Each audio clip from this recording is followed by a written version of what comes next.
Coucou les amis, alors Light 5 chez vous. Alors ce soir nous allons parler ensemble avec vous sur un sujet qui est très important. Je vous salue, oui chers amis, chers internautes, toi qui me suis, vous qui me suivez de partout dans le monde entier. Alors tout simplement il y a un sujet auquel j'aimerais partager avec vous ce soir, c'est le confinement. Oui, le confinement.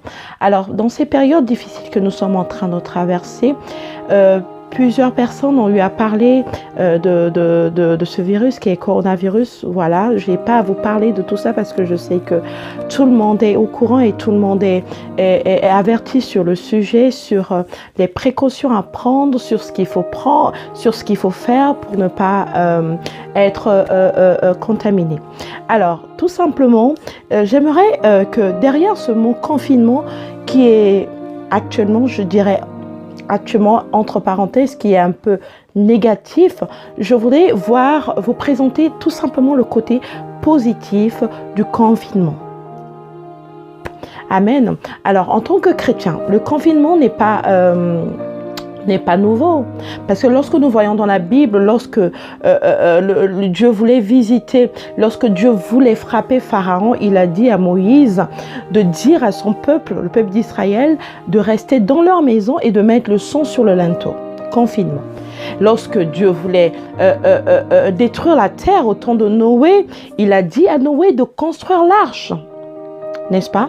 Il a dit à Noé de construire l'arche. Et dans cette arche, Noé a été confiné avec sa famille et les animaux que Dieu lui-même avait choisis. Et je veux dire tout simplement, il s'agit de confinement. Alors, ce mot n'est pas, je dirais, nouveau pour nous.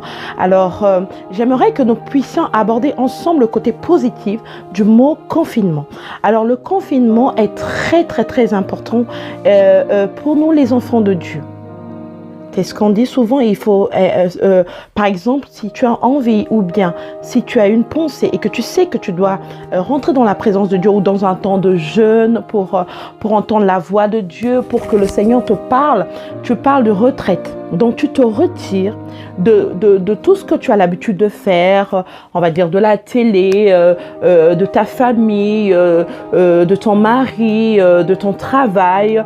Tu te dis tout simplement, je suis en retraite parce que je veux me concentrer pour mieux entendre la voix de Dieu ou pour mieux recevoir les directives de Dieu, ce que le Seigneur veut faire dans ma vie. Donc je me retire, je vais m'enfermer quelque part, je vais me retirer de ma maison, laisser mes habitudes pour pouvoir me concentrer sur ce que Dieu veut me dire.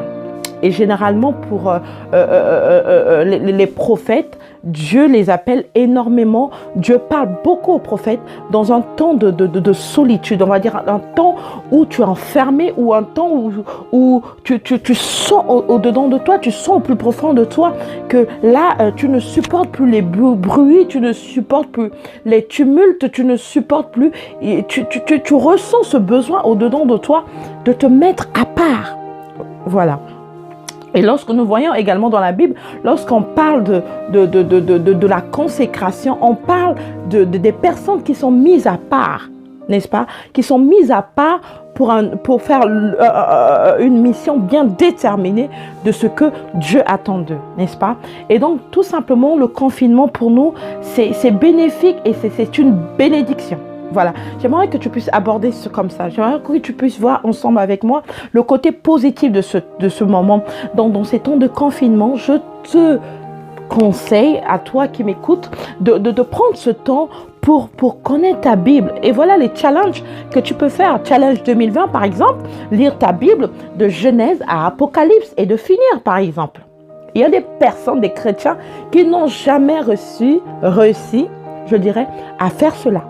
De lire leur Bible de Genèse à Apocalypse. Je dis bien lire. Parce qu'il est important aussi de connaître l'histoire de la Bible. Après, la méditation, c'est une autre dimension des choses.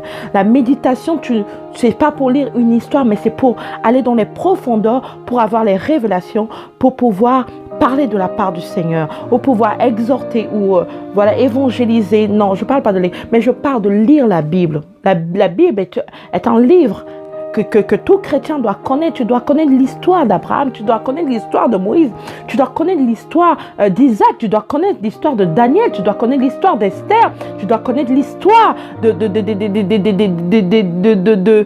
ceux qui ont impacté, de ceux que Dieu a choisi d'écrire leur histoire à travers ses serviteurs.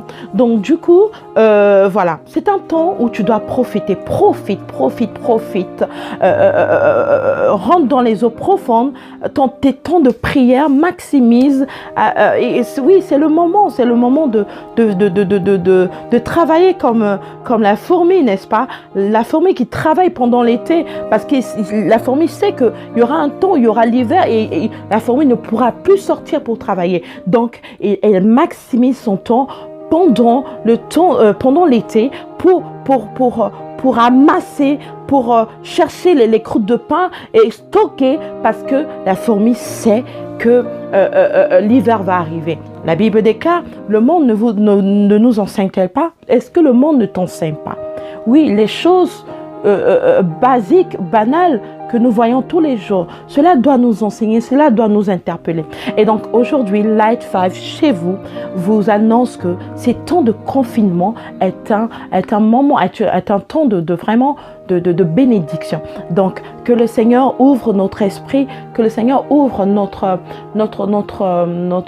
intelligence, je dirais, afin de pouvoir comprendre et saisir la bonne part. Que le Seigneur te bénisse. Bye.